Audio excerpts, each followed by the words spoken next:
voyez ou vous entendez la prestation de la chanteuse iranienne Parastou Hamadi. Cette prestation a déjà été visionnée par plus d'1,5 million de personnes sur YouTube. Mais tout ça est illégal en Iran. Elle défie le régime iranien comme bien d'autres l'ont fait depuis quelques années en performant avec les cheveux découverts, les épaules dénudées. Quel talent! En tout cas, elle écrit dans la description de la vidéo, ceci, je la cite, « Je suis Parastou, la fille qui ne peut garder le silence et refuse d'arrêter de chanter pour le pays qu'elle aime. Écoutez ma voix dans ce concert imaginaire et rêvez d'une nation libre et belle. » Le concert qui s'est produit dans une salle vide a déjà été qualifié d'illégal, donc, par les autorités. Elle a déjà été soumise à une enquête policière. Mon invité, Sherazade Adib, est membre de la diaspora iranienne et consultante en égalité, diversité, inclusion. Merci d'être avec nous. Quelle émotion. Bonsoir. Êtes-vous en mesure de nous dire ce qu'elle chantait? Elle chante sur la liberté, sur la quête de la liberté, le fait de suivre son destin. Une chanson que j'ai entendue, par exemple, où elle dit, c'est une chanson très connue en Iran, où les gens s'embrassent pour la dernière fois parce qu'ils doivent aller pour, dans le fond, suivre un peu leur destin, en quête aussi de la liberté, quelque part. Oui. Donc, c'est une chanteuse. En fait, moi, je la découvre aussi. Je pense qu'il y a beaucoup de personnes dans la communauté iranienne qui la découvrent. Et quand j'ai vu ces images, au début, je pensais que c'était une chanteuse iranienne à l'extérieur de l'Iran. Je pense que tout le monde a été vraiment extrêmement surpris. Malgré toutes les images qu'on a vues, tout ce qu'on sait sur le courage des femmes iraniennes, le fait de voir ce concert, sa tenue, parce qu'elle défie le régime, elle porte pas le voile, mais aussi ce qu'elle porte, le fait qu'elle chante solo, c'est interdit aussi en Iran, donc c'est... Une soif de modernité, d'expression, donc de liberté. On ne sait pas où ça a été tourné, mais elle est en Iran, donc ça a été tourné Absolument. En Iran. Oui. Dans quelle mesure elle risque sa vie, comme cette jeune femme morte il y a 2 ans, là?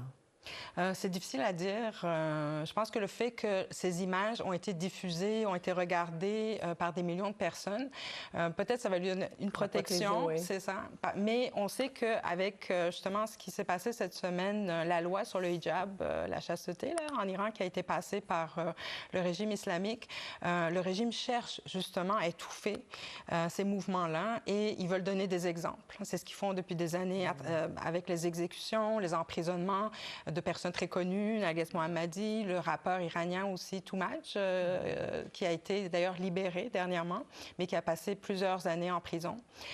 Donc, il y a eu des exécutions de jeunes hommes également, oui, plusieurs exécutions.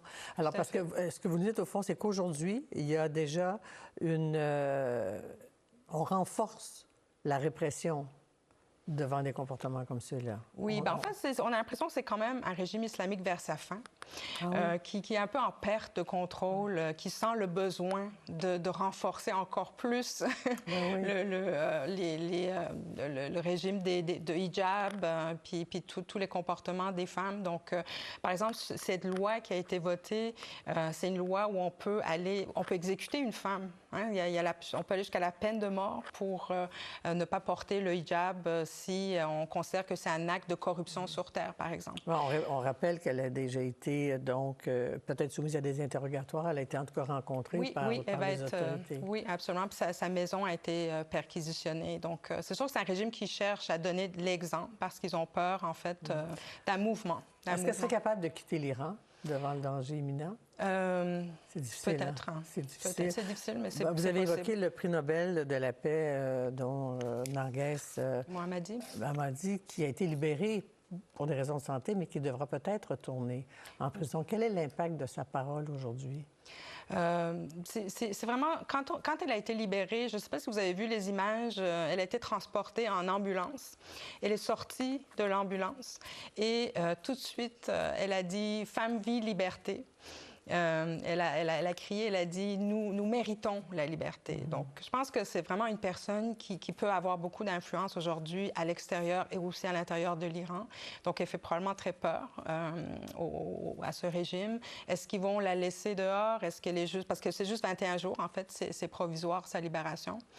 Mais c'est clair, elle a donné des entrevues. Il y a des personnes d'influence en Iran qui ont été la rencontrer chez elle. Donc, puis c'est intéressant parce qu'elle a parlé avec son garçon qui est à Paris. Et la première chose que son garçon lui a dit, c'est « Maman, tu as tellement d'énergie. » Oui. Et je pense que ça vient vraiment comme montrer un peu le type de personnalité aujourd'hui en Iran qui ont beaucoup d'influence et qui ne vont pas abandonner.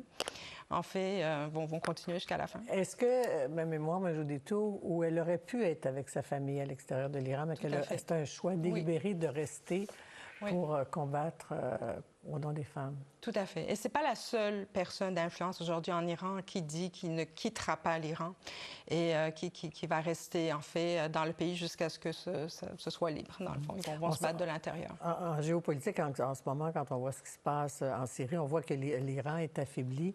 Et quand vous regardez les informations, vous savez ce qui se passe, est-ce que vous espérez que tout ce qui se passe fragilise encore plus l'Iran et que, vous avez parlé de fin de régime, et que ça pourrait éventuellement annoncer une fin de régime? Je pense que oui. Je pense que oui, parce que le régime islamique a quand même perdu des alliés.